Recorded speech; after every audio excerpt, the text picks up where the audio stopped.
ॐ नमः सिद्धेभ्यः।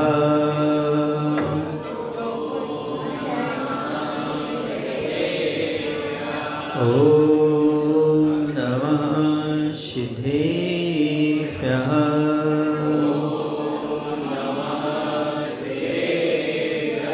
ॐ नमः सिद्धेभ्यः।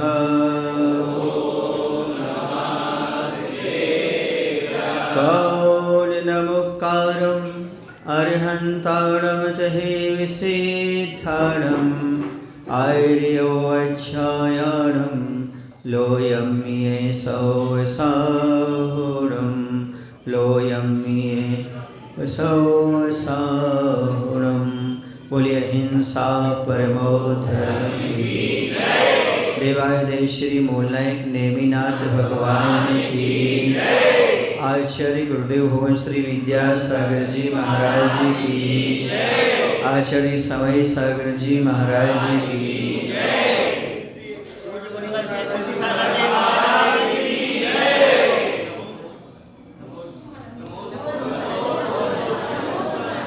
शहर में भी गांव में है।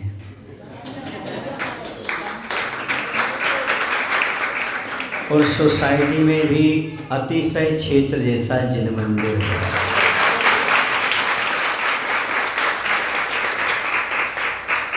अभी तक बहुत सारे जिनालयों के पुणे में दर्शन किए, लेकिन पाषाण का मंदिर और पाषाण की प्रतिमा, इतनी मनोज्ञ प्रतिमा पहली बार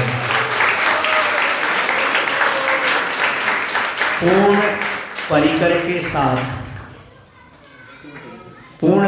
के साथ पहली प्रतिमा के पुणे में दर्शन हुए।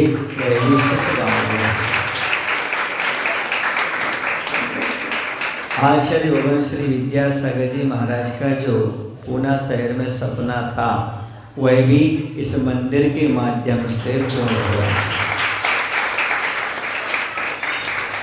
निर्यापक श्रवण श्री वीर सागर जी महाराज का सत्संग चातुर्मास का लाभ भी सुसगांव वालों को प्राप्त हुआ। प्रतिभा जागृति भी सुसगांव से ही प्रारंभ हुई। इस सुसगांव से बहुत सारी कड़ियाँ जुड़ी हुई हैं और भक्त भी भगवान से और गुरु से अच्छी तरह से जुड़े हुए हैं। जब से पूना शहर के पहले प्रवेश होने के पहले से ही सुसगांव वालों का निवेदन चलता रहा। एक दो बार विचार भी बनाया, लेकिन बीच में कहीं और का विचार बन गया। लेकिन अब तो सोच ही लिया था, अब तो सुसगांव जाना ही जाना। और अब सुसगांव के लिए आए हैं। किसके लिए आए हैं? सुसगांव के लिए नेमिनाथ भगवान के पास आए हुए हैं। अब देखो कब तक हम यहाँ पर रुकते हैं और भगवान की भक्ति करते हैं। सबकी भावनाएं अपने आप में देव शास्त्रों के प्रति समर्पित हैं। मैं भगवान से ही प्रार्थना करता हूँ, ये चाहे किसी शहर में रहें, चाहे किसी गांव में, चाहे किसी कस्बे में रहें, चाहे रहें किसी बस्ती में, पर हमेशा लीन रहें ये भगवान की भक्ति में। हमेशा भगवान की भक्ति में लीन रहने वाला गृहस्थ अपने आप में मोक्ष मार्गी कहलाता है। भले उसने मोक्ष मार्ग पर कदम नहीं बढ़ाया, लेकिन वह दिशा का परिवर्तन भी कर लेता है, सम्यक की प्राप्ति भी कर लेता है, देवशास्त्रों की भक्ति में अपने आप को समर्पित कर देता है। तो रणसार ग्रंथ में कहा है कि यह ग्रस्त सम्यक दृष्टि जीव है, मोक्ष मार्गी है। उन्होंने 3 टाइटल दिए।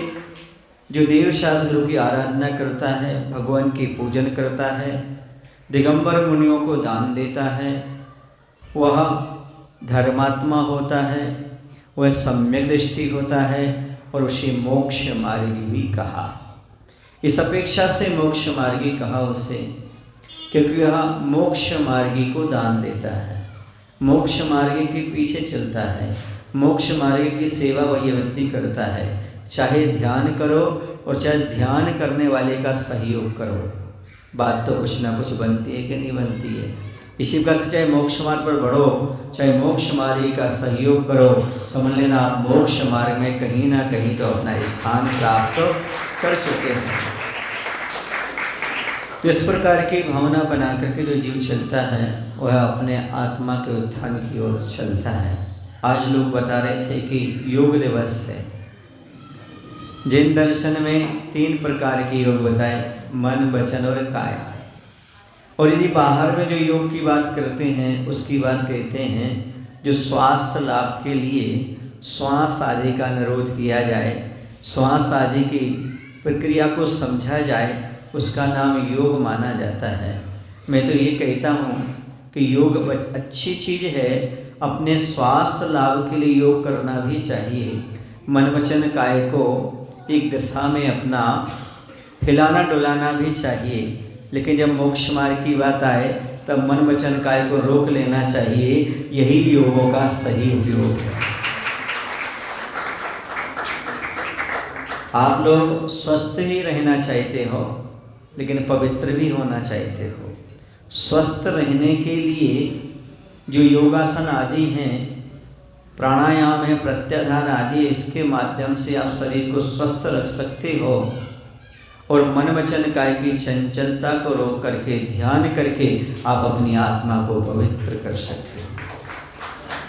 आत्मा को पवित्र करने का भी साधन है और शरीर को स्वस्थ रखने का भी साधन है, जिसका नाम योग कहलाता है, योग अभ्यास कहलाता है, योग ध्यान कहलाता है। इसके माध्यम से आप साधना भी कर सकते हो और स्वस्थ भी रह सकते हो। और मैं तो ये कहता हूँ जो योग साधना करते हैं वो अपने आप में स्वस्थ रहते हैं।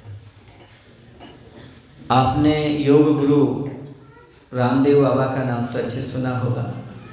जब वो तिलवारा घाट में आचार्य भगवंत विद्यासागर जी महाराज के पास आए थे तब उन्होंने यही कहा था कि ऐसे योगी संत हमने पहली बार जीवन में देखे। सही योग तो ये है जो कि बाहरी किसी प्रकार का आडंबर नहीं है, मात्र नेचुरल है। जैसे प्रकृति में है वैसे प्रकृति का शुद्ध वायु, शुद्ध धूप, शुद्ध हवा का ग्रहण करते हैं और शुद्ध वायु, शुद्ध ऑक्सीजन, शुद्ध जो है ना सूर्य का प्रकाश आदि जो ग्रहण करते हैं वही सही योगी माने जाते हैं। क्योंकि नेचुरल की ओर जाना, प्रकृति की ओर जाना ही तो योग कहलाता है। और उन्होंने ये भी कहा इतने निर्विकल्प, निर्विकार और इतना बड़ा संघ के नायक हमने पहली बार देखे हुए हैं।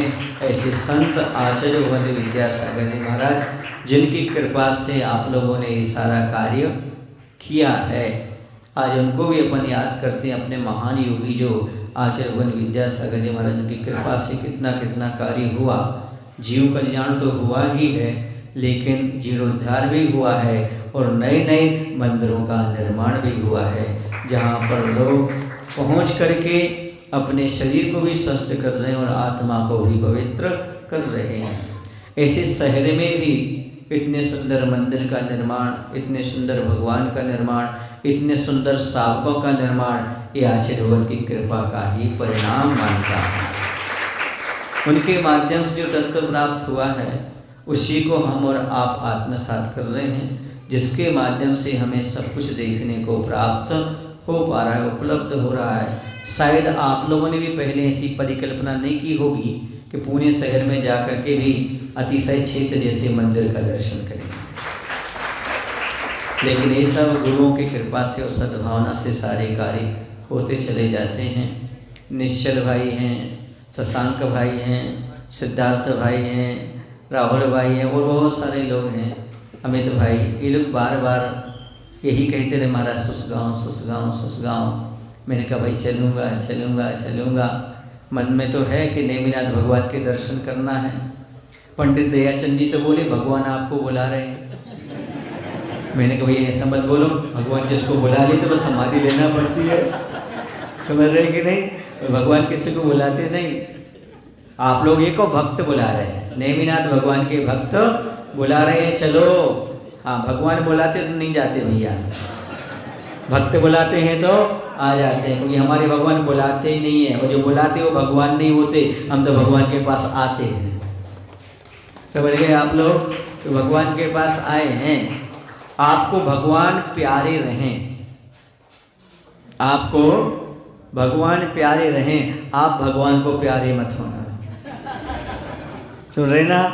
आप भगवान के पास आते रहें, भगवान आपको अपने पास बुलाए ना।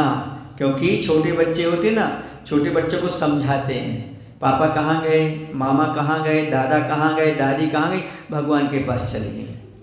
मायना समझ गए? चली गई मतलब अब लौट के आने वाली नहीं है।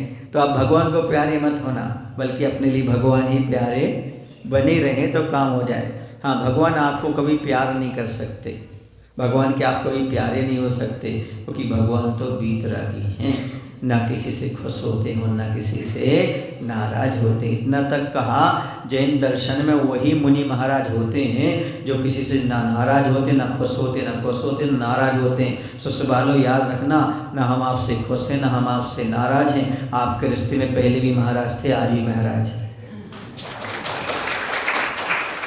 समझ आ रहा है? महाराज का लक्षण होता है वो ना नाराज होते और ना खुश होते हैं, तभी तो महाराज होते हैं। यदि नाराज और खुश होने लगे तो फिर महाराज नहीं होते। समझ आ रहा आपको कि नहीं आ रहा? इसलिए आप ये धारणा मत बनाना कि महाराज लेट आए हैं, सुने?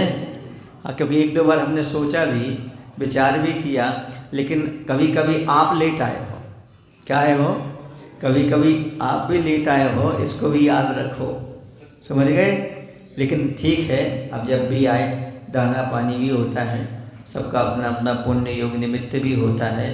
अब निमित्त आपके यहाँ का सुसगांव का बन गया है, नेमिनाथ भगवान के दर्शन का सौभाग्य प्राप्त हो। अब आपको जो मिलेगा वो आपकी व्यवस्था है, आपका पुण्य है, लेकिन हमारा पुण्य तो जागा कि हमने भगवान के दर्शन कर लिए, इतने अतिशय क्षेत्र के दर्शन कर लिए। ये सबसे बड़ा सौभाग्य होता है। और चातुर्मास की पूर्व वेला में यदि भगवान के दर्शन अच्छे से हो जाते हैं और आप लोगों को ही मुनियों के दर्शन हो जाते हैं, तो समझो आपका भी बहुत बड़ा सौभाग्य।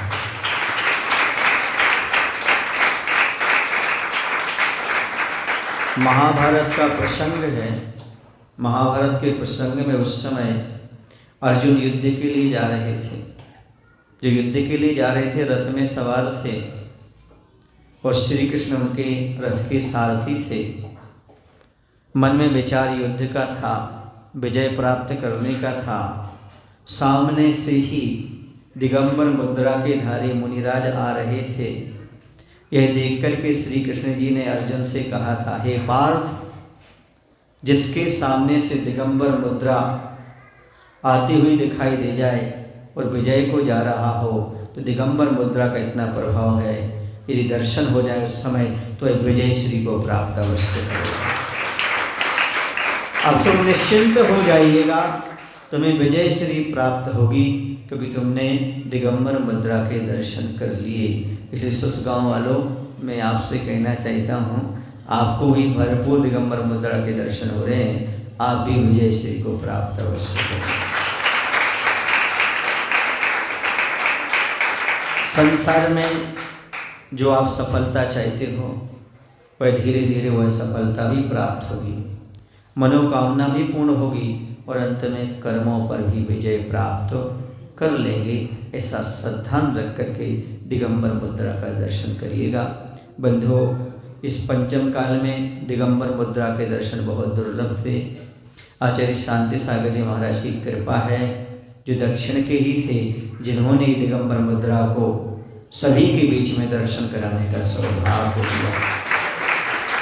उसके बाद आचार्य भगवान की कृपा से दिगंबर साधुओं का दर्शन होने लगा और पंचम काल में दुर्लभ थे, लेकिन पुणे शहर में भी और दुर्लभ थे।